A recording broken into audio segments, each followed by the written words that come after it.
तो दिल्ली सीएए के खिलाफ एहतजाज में मार्च के दौरान एक शख्स ने फायरिंग की, जिसके नतीजे में सद्दाम नामी तालिब इल्म जख्मी हुआ है। जख्मी सद्दाम को होली फैमिली अस्पताल में भर्ती कराया गया है।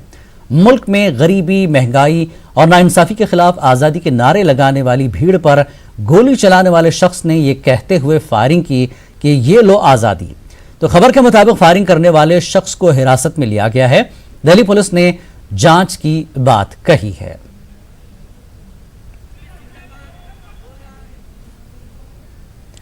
एक बार फिर हम अपने नुमाइंदे शंकर को जोड़ेंगे, दिल्ली से राज जुड़ जाएंगे। और शंकर, जिस तरह से आपने शुरुआत में बताया कि इब्तिदाई जो जांच है उसमें कुछ चीजें सामने आई हैं, गोपाल उसका नाम बताया गया है, और क्या कुछ निकल कर आया है, तहकीकात चल रही है, और प्रोटेस्ट की इस वक्त क्या नौयत है, क्या सूरत हाल है अभी?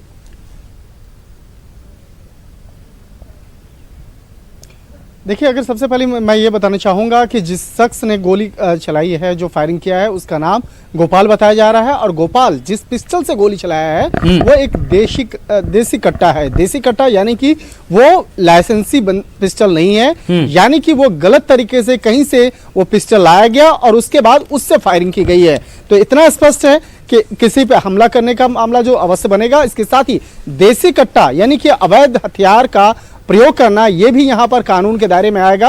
और इस मामले पर बकायदा इस मामले की गंभीरता को देखते हुए इस मामले में भी केस रजिस्टर किया जाएगा। इस मामले पर अब सीनियर अधिकारी बकायदा वो पहुंच चुके हैं मौके पर, जो इस मामले की तफ्तीश में जुटे हुए हैं। निश्चित तौर पर इस मामले की गंभीरता को देखते हुए कई संगीन जो मामले जो है बकायदा उसके तहत बकायदा केस रजिस्टर किया जाएगा।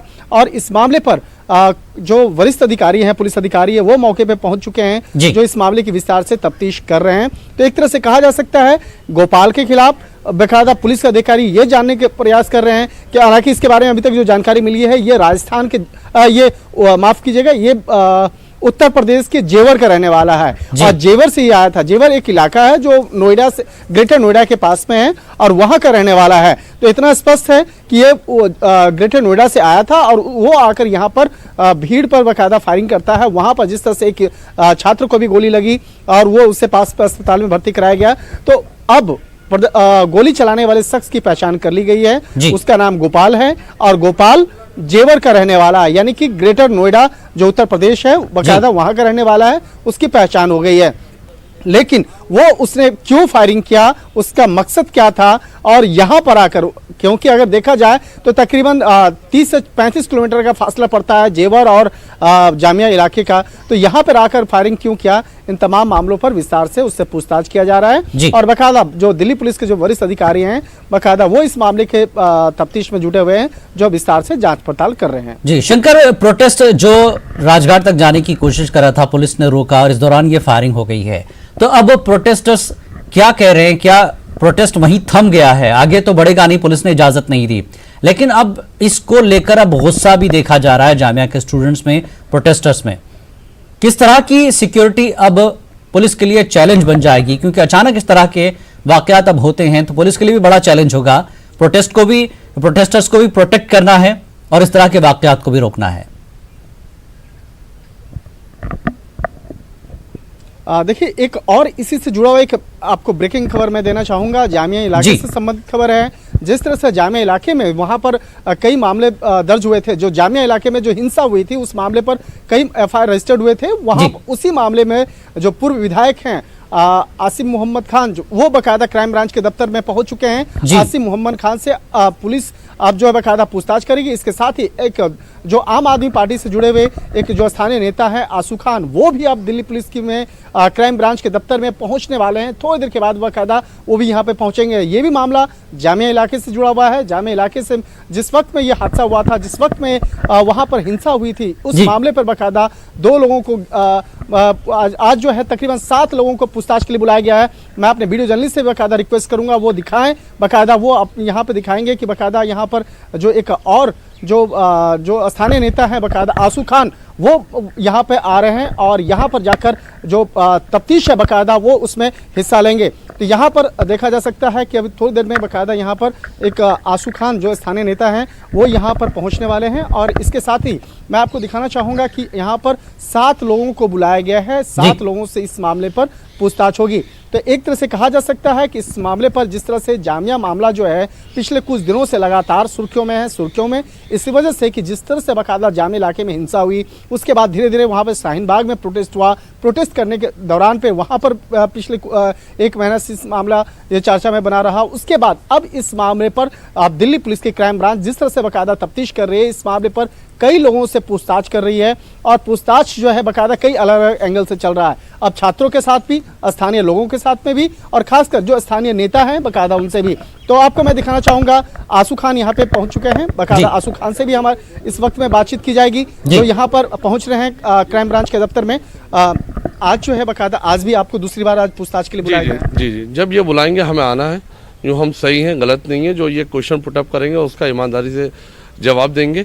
2 थानों का हमारे ऊपर आया था, एक अमर कॉलोनी का इन्होंने नोटिस दिया, वो मेरे पास है, एक यहाँ का, मगर यहाँ का मैंने ज़रूरी समझा, एक ये आया है यहाँ क्राइम ब्रांच का और ये अमर कॉलोनी से आया है जो इन्होंने एक साथ क्या आरोप लगे हैं हमारे ऊपर? फेक सेक्शन लगाए। इन्होंने ये कहा आपने दंगा भड़काया, 2 दिन तक भड़काऊ भाषण दिया, पब्लिक प्रॉपर्टी डिस्ट्रॉय की और लोगों को ले जाके जाम लगाया और बसों में आग लगाई। वो आग पुलिस ने लगाई थी और आरएसएस के लोगों ने।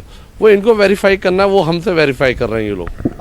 न्यूज़ 18 उर्दू के दर्शकों को मैं दिखाना चाहूँगा कि बाकायदा वो देख सकते हैं ये नोटिस की कॉपी जो है और बाकायदा जिस तरह से इनको बुलाया गया है, आशू खान जी को बुलाया गया है और आज बाकायदा आज भी इनसे पूछताछ होगी। हालांकि पिछले जो पूछताछ हुई थी काफ़ी देर तक पूछताछ हुई थी। क्या 8.5 घंटे इन्होंने हमें रखा था और हमें जाते ही एक इन्होंने 40 क्वेश्चन दिए थे, उसको हमें फिलअप करना था। हमने फिलअप करा, उसके बाद इन्होंने हमारा मोबाइल ले लिया हमसे। और जब वहाँ जामिया थाने पे लोगों ने जाम लगाया, उसके प्रेशर में इन्हें छोड़ना पड़ा। उसके बाद इन्होंने एक हमसे बॉन्ड भरवाया, जब हम आपको बुलाएंगे आपको आना पड़ेगा। उस बॉन्ड पे हमारे साइन हुए। अब इन्होंने उस डेट के बाद 1 हफ्ते के बाद हमें लास्ट फ्राइडे बुलाया था, आज बुलाया, आज हम जा रहे हैं और जाके इनके सवालों के सामने खड़े होंगे। जो जवाब, जो ईमानदारी की बात होगी वो बताई जाएगी इनको और हम डरने वाले नहीं।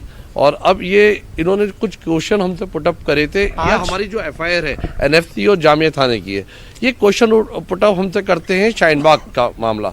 शाहीन बाग अलग चीज़ है। आज जो है आज एक जामिया इलाके में एक और बड़ी वारदात हुई है। वहाँ पर पिस्टल से बाकायदा वहाँ पर कुछ लोगों ने, एक युवक ने लहराया है, जी, फायरिंग किया है। उसको आप कैसे देखते हैं? हालांकि आपसे इसलिए पूछ रहे हैं क्योंकि आप स्थानीय आदमी हैं। देखिए, वो लड़का जो था वो पुलिस के साथ आया था जो लगा, और उसने आते ही वहाँ फायरिंग चलाई जिसमें शराब नाम का लड़का है, उसकी गोली लगी है हाथ पे। और जब मैं ऑन द वे वहीं था, उसी जाम में था और वहाँ सुबह से एक दहशत टाइप की फैला रखी थी, फोर्स आई हुई थी। ये चीज़ें एक पीसफुली प्रोटेस्ट हो रहा है, हम कोई हंगामा कोई कर रहे हैं। 13 दिसंबर को ये क्यों हुआ ऐसा? 13 दिसंबर को जब हमारा जाने का था जंतर मंतर, इन्होंने आन की फोर्स लगा के लाठी चार्ज कर दी। तो इन चीज़ों को हम पीसफुली कर रहे हैं। शाहीन बाग का चल रहा है या नहीं पीसफुली? ये भी पीसफुली कर रहे हैं, मगर इसमें कुछ लोग माहौल बिगाड़ना चाहते हैं। पुलिस को कौन है वो लोग? ये मुझे आरएसएस के लोग लगते हैं। वो जो धमकियाँ देते हैं, ये कोई ऐसी बात, अब शाहीन बाग प्रोटेस्ट की धमकी आ रही है, हम लोग गाड़ियाँ भर के आ रहे हैं कोई। अब जो ठाकुर हैं, इनके बीजेपी के सांसद हैं, खुलेआम कह रहे हैं गद्दारों को गोली मारो सालों को। ये कुछ क्या है, कोई बात नहीं, कुछ हम कह दें तो हम आतंकवादी हैं। ये क्या मामला है? ये चीज़ गलत है। तो यहाँ पे देखा जा सकता है आंसू खान क्राइम ब्रांच के दफ्तर भी जा रहे हैं और यहाँ पर बाकायदा इनसे पूछताछ होगी। हालांकि आसिम मोहम्मद खान जो है वो भी पहुँच चुके हैं और शाहीन बाग जामिया का जो मसला था, इस मामले पर पहले भी बाकायदा इन लोगों से पूछताछ हो चुकी है और आज भी बाकायदा इन लोगों से पूछताछ होगी। मैं न्यूज़ 18 उर्दू के तमाम दर्शकों को दिखाना चाहूँगा कि आज आंसू खान जो है वो पहुँचे हैं और यहाँ पर थोड़ी देर के बाद अब हस्ताक्षर करने के बाद यहाँ पर पूछताछ की प्रक्रिया में हिस्सा लेंगे और अंदर जाएंगे। तो जिस तरह से कहा जा सकता है, चाहे बात शाहीन बाग की हो या जामिया की हो, इन तमाम मसलों पर जिस तरह से बाकायदा कई अलग अलग थानों में कई अलग अलग सेक्शन के तहत मामले दर्ज हुए हैं, उसी मामलों पर बाकायदा पूछताछ के लिए बिल्कुल पुलिस की अपनी तरफ एक तरफ कार्रवाई चल रही है, लेकिन आज का यह वाकया पेश आया। आनंद, हम आपको रोकेंगे। एक अहम खबर इस वक्त हम आ रही है अपने दर्शकों को, अपने नाजरीन को देते हैं। होली फैमिली अस्पताल से बड़ी खबर है। जामिया के तलबा का होली फैमिली अस्पताल के बाहर एहतजाज हो रहा है। जख्मी तालिब इल्म को होली फैमिली में ही दाखिल कराया गया है। दिल्ली पुलिस एहतजाजियों को समझाने की कोशिश कर रही है। फायरिंग के खिलाफ नारेबाजी इस वक्त जारी है होली फैमिली अस्पताल के बाहर। तो जामिया के तलबा का होली फैमिली अस्पताल के बाहर एहतजाज जारी है। जख्मी तालिब इल्म को होली फैमिली में दाखिल कराया गया है और दिल्ली पुलिस इस वक्त एहतजाजियों को समझाने की कोशिश कर रही है। इस फायरिंग के बाद जामिया के तलबा में गुस्सा बढ़ा है और होली फैमिली अस्पताल में सद्दाम को जहां पर एडमिट कराया गया है, उसी अस्पताल होली फैमिली अस्पताल के बाहर जामिया के तलबा एहतजाज कर रहे हैं। और दिल्ली पुलिस की एक कोशिश है, नाजुक हालात हैं, तो ऐसे में वो तलबा को समझाने की कोशिश कर रही है कि अस्पताल के बाहर एहतजाज न किया जाए। लेकिन हालात ऐसे बन गए हैं कि अब तलबा अस्पताल के बाहर भी एहतजाज कर रहे हैं। तो होली फैमिली अस्पताल के बाहर जामिया के तलबा का एहतजाज, दिल्ली पुलिस समझाने की कोशिश कर रही है। फायरिंग के खिलाफ एक तरह से गुस्सा बढ़ा है तलबा में और फायरिंग के ही इस वाक़े के खिलाफ नारेबाजी की जा रही है।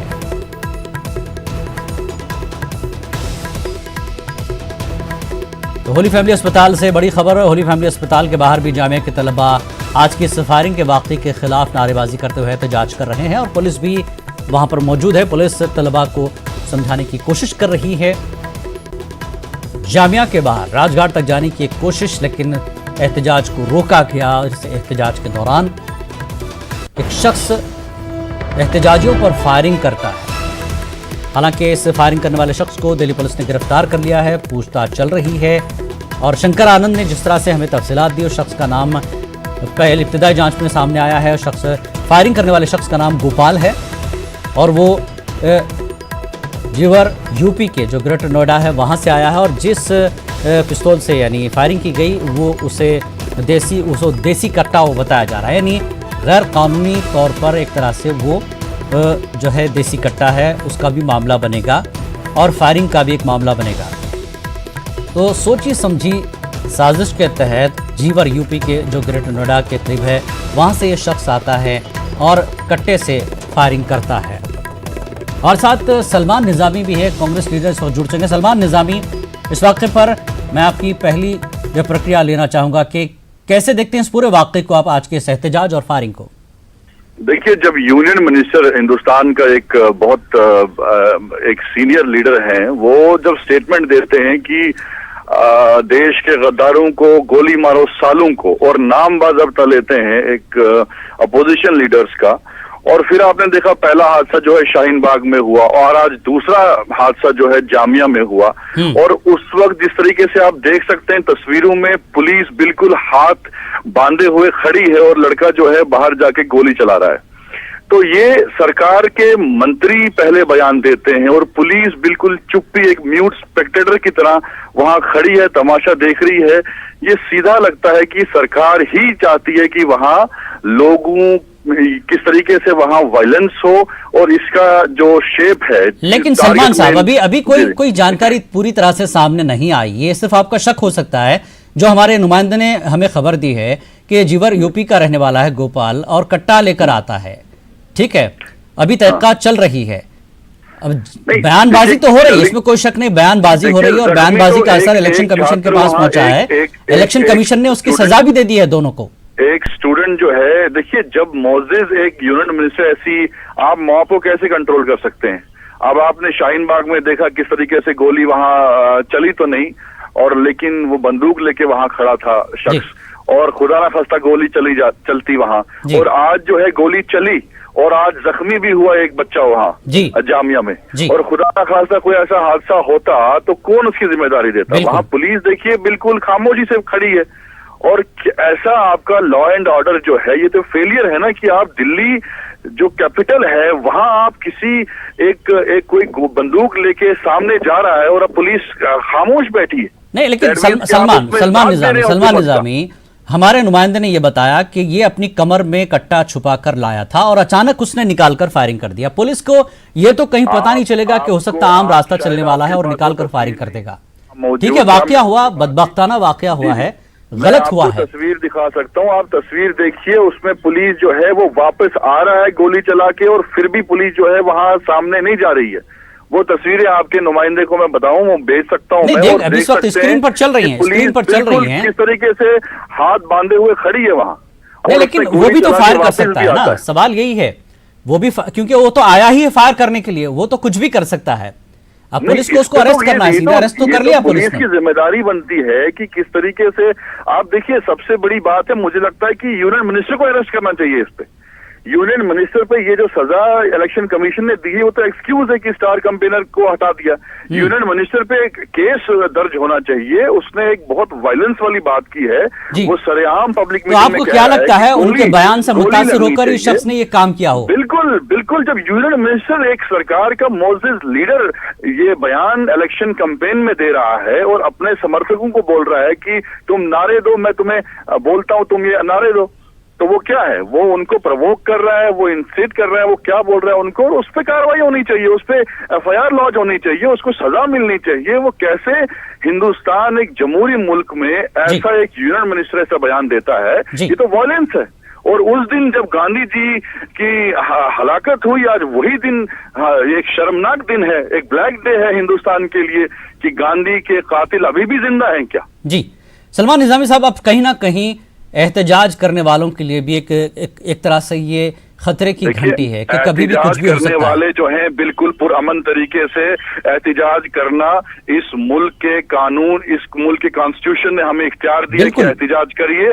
वहां कोई लाठी नहीं कोई बरसा रहा था, कोई पत्थर नहीं उठा रहा था, बिल्कुल पुरअमन मुजाहिरा हो रहा है, चाहे शाहीन बाग में हो रहा है, चाहे जामिया में हो रहा है, उनको हक है। और नहीं, ये एहतजाज तो हो रहा है, लेकिन इस तरह के वाकयात दोबारा ना हो, कहीं ना कहीं एहतजाजियों को भी अब एहतियाती इक़दाम करने चाहिए। लेकिन पुलिस पहुंचती है तो पुलिस को रोका भी जाता है, तो पुलिस करे तो करे क्या? कि किस तरीके से सवाल ये है निजामी साहब, आप पुलिस पर भी सवाल उठा रहे हैं। पुलिस पहुंचती है तो पुलिस को रोका जाता है, दूर रखा जाता है, ठीक है, पुलिस प्रोटेस्ट के एहतजाजियों को ही तो वो हिफाजत के लिए पहुंचती है ना। हमने कहा इनको कि सरकारी डेपुटेशन आए, अमित शाह जी आए, वेलकम है, लेकिन किस तरीके से आप देखिए, जब अमित शाह के ही एक मिनिस्टर जो है वो ये बयान देते हैं, उस पर एक्शन नहीं होता है, वहां सवाल पे सरकार पे सवाल उठता है कि आपके जिम्मेदार एक कैंपेन कमेटी में होता है। इलेक्शन कमीशन ने एक उसको डायरेक्शन दी कि इसको लिस्ट से निकाल दीजिए। भाजपा की हुकूमत ने क्या उस मिनिस्टर को रिजाइन नहीं देना चाहिए? क्या उस मिनिस्टर को उस पद से इस्तीफा नहीं देना चाहिए? निजामी साहब, आप कह रहे हैं कि भाजपा के बयान से ये सब कुछ हुआ, ठीक है, लेकिन भाजपा ये कहती है कि आम आदमी पार्टी हो या कांग्रेस हो, वो शाहीन बाग के साथ खड़ी हो जाती है। शाहीन बाग में जो नारे लगते हैं वो देशद्रोह नारे बताए जाते हैं। आखिर ये मसला रुकेगा कब? एक दूसरे पर इल्जाम जवाबी इल्जाम चलता रहेगा, या फिर ये मामले को कहीं ना कहीं एक विराम मिलना चाहिए, इख्तिताम होना चाहिए? एक्सक्यूज है, अगर देशद्रोह नारा कहीं लगता है, आपके पास सीसीटीवी फुटेज है, वीडियो है, उसको इंक्वायर करिए। जो आदमी मुलविस पाया गया उसके साथ हम भी खड़े नहीं है, उसको जेल की सलाखों के अंदर रखिए जो वायलेंस करेगा वहां, हमने कहा। और दूसरा, अगर कोई ऐसा हादसा वहां होता है, कोई देश की टुकड़े की बात करते हैं, जैसे आपने बोला, देखा कि जेएनयू में इन्होंने बोला टुकड़े टुकड़े गैंग है, और फिर आरटीआई हमने फाइल की और उसमें कहा कि कोई ऐसा है ही नहीं, कोई टुकड़े टुकड़े गैंग यहाँ पे। अगर जामिया में कोई आजादी की बात कर रहा है, मुल्क को तोड़ने की बात कर रहा है, उस पर कार्रवाई करिए ना। दिल्ली है, कोई हम किसी दूसरे देश में थोड़ी ना है, दिल्ली सेंट्रल कैपिटल है, आपकी एजेंसीज हैं, सेंटर में प्राइम मिनिस्टर यहाँ बैठते हैं, कैसे प्राइम मिनिस्टर की कैपिटल में ऐसे नहीं, फिर ये रुकेगा कब? आप कार्रवाई नहीं कर पाते हैं। सलमान निजामी साहब, ये रुकेगा कब? प्रोटेस्ट भी चलता रहेगा, इस तरह से लोग जो है सनकी लोग आएंगे, फायरिंग करेंगे या जो कुछ करेंगे, पत्थरबाजी करेंगे, पुलिस पर आप इल्जाम लगाते रहेंगे, सरकार पर आप लगाएंगे, लेकिन फिर ये रुकेगा कब? देखिए, रुकेगा, मसले का हल तो चाहिए ना। इन्होंने इसका सलूशन तो वही है। अगर लोगों की अच्छाई का फैसला इन्होंने लिया होता तो लोग सड़कों पे क्यों होते? जब लोगों के फेवर में कोई फैसला नहीं लिया जाता है, उनसे बात की जाती है, उनसे इंटरेक्शन किया जाता है, उनको ये नहीं कहा जाता है इलेक्शन चुनाव में, होम मिनिस्टर जी ये कहते हैं कि अगर आप बटन दबाएंगे इलेक्शन में शाहीन बाग में करंट लगना चाहिए। क्या वो उसी बहन, उसी माँ को बोलते हैं उसको करंट लगना चाहिए जिस माँ को वो ट्रिपल तलाक में कहते थे इसके साथ अत्याचार हुआ, इसको हम इंसाफ दिलाएंगे? आज वही शाहीन बाग की माँ बहनें रात भर ठंड में वहां बैठी रहती हैं, क्या उनको करंट लगने की बात कर रहे हैं अमित शाह जी? लेकिन अब ये सलमान निजामी, अब धीरे धीरे प्रोटेस्ट को जो है अब एक चुनावी मुद्दा बना दिया जा रहा है, उनको एश्योर करें, चुनावी मुद्दा बनाया जा रहा है। कहीं ना कहीं कांग्रेस, आम आदमी पार्टी, बीजेपी, ये जो आवाम के मुद्दे हैं उससे भटक कर अब शाहीन बाग, प्रोटेस्ट, जामिया, एएमयू, ये चीजें अब उभर कर आ रही हैं। सबसे पहले होम मिनिस्टर ऑफ इंडिया ने ही मिसलीड किया इस देश को, कहा एनआरसी पूरे देश में लागू होगी, उसके बाद भूल गए वो। उन्होंने अभी भी क्लैरिफाई नहीं किया, उन्होंने अभी भी कोई व्हाइट पेपर नहीं लाया कि हम एनआरसी लागू नहीं करेंगे। लोग अभी भी उसका इंतजार कर रहे हैं और आज भी वो चुनावी रैलीज में धमकियां दे रहे हैं कि आप बटन दबाइए वहां करंट जाना चाहिए। तो कौन कर रहा है? ये तो भाजपा कर रही है ना। आप बोल रहे हैं कि उनको गोलियां मारे, उनको करंट लगना चाहिए। शाहीन बाग वाले जो हैं पाकिस्तान का एजेंडा चला रहे हैं, तो आप ही प्रवोक कर रहे हैं, आप इसको सियासी मुद्दा बना रहे हैं। अगर आप सीरियस होते आप उनसे बात करें, एहतिजाज जो कर रहे हैं उनसे बात करिए, डेपुटेशन भेजिए अपने मिनिस्टरों की, उनसे बात करिए। और पाकिस्तानी थोड़ी ना वहां बैठे, वो इस देश के नागरिक हैं। आप उनसे बात करिए और मसले को हल करिए। ठीक है, इसका जवाब क्या होगा? अब इलेक्शन है दिल्ली में, आप कर रहे हैं कि वही प्रोवोक कर रहे हैं, वही गुस्सा दिला रहे हैं, वो सब कुछ कर रहे हैं, लेकिन अब कहीं ना कहीं इस मसले को खत्म होना है। दिल्ली के इंतखाबात दिल्ली के मुद्दों पर मुझे लगता है कि सरकार सीरियस नहीं है। सरकार जानबूझ के चाहती है कि ये मुद्दा बना रहे। और जिस तरीके से बयानात आप देखिए, चाहे मोदी जी के हों, अमित शाह जी के हों, अनुराग ठाकुर जी के हों और बाकी एमपी जो इनके हैं, वो इसको चुनावी मुद्दा बनाना चाहते हैं और मुसलमानों के खिलाफ, मुसलमानों को टारगेट करना चाहते हैं ताकि हिंदू और मुसलमान आपस में डिवाइड हों। लेकिन ये जो कुछ हो रहा है एहतजाज में, एहतजाज आज जैसा कि राजघाट तक जाने की कोशिश है, एहतजाज बढ़ता जा रहा है, लेकिन अब ये सड़कों पर जब एहतजाज होगा, इस तरह की चीजें होंगी, तो एहतजाज करने वालों के लिए भी मसला होगा। फिर दिल्ली पुलिस अगर कुछ करती है तब भी मुश्किल है, कुछ ना करे तो हाथ बांध कर खड़ी होती, ये भी इल्जाम लगता है। देखिए साहब, ये देश जो है इमोशनल मुल्क है। यहाँ एहतिजाज जो है एक बलात्कारी के नाम पे भी एहतिजाज होता है। आसाराम बापू, बाबा राम रहीम, उसके समर्थक जो हैं वो भी एहतिजाज मुजाहिरे निकालते थे। देश जो है जमहूरी मुल्क में रहते हैं हम, कहीं पाकिस्तान में या जर्मनी में नहीं रहते, हम हिंदुस्तान में रहते हैं। और सबसे बड़ी बात, मैं अभी भी दावत देता हूँ प्रधानमंत्री जी को, अमित शाह जी को, वो शाहीन बाग की डेपुटेशन से मिले, उनसे बात करें, क्या गिले शिकवे हैं, क्या उनको मिसअंडरस्टैंडिंग है, वो क्लियर करें।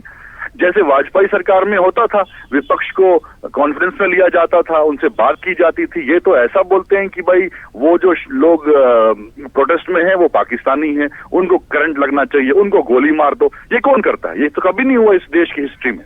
जी बहुत बहुत शुक्रिया सलमान निजामी साहब हमसे बातचीत करने के लिए। बहरहाल आज का दिन बड़ा अजीबोगरीब है। एक तरफ कौमी जो है बापू महात्मा गांधी की बरसी है और आज के दिन जिस तरह का मामला सामने आया है जामिया के पास, वहाँ भी गोली चलती है, लेकिन अलग अलग मुद्दे अब इस पर सियासत होने लगेगी। हालांकि पुलिस की तरफ से अभी पूरी तहकीकात के बाद बयान आना बाकी है। इब्तदाई जांच के मुताबिक फ़िलहाल अभी गोपाल नाम का शख्स जो यूपी जीवर का रहने वाला है, ग्रेटर नोएडा के करीब से आता है, वो गोली चलाता है, एहतजाजियों को रोकता है।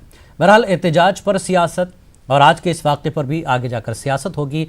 पुलिस के बयान में क्या कुछ साफ निकल कर आएगा कि कौन शख्स है, जब तक कुछ नहीं कहा जा सकता। वक्त एक ब्रेक का, ब्रेक के बाद फिर वापस आएंगे।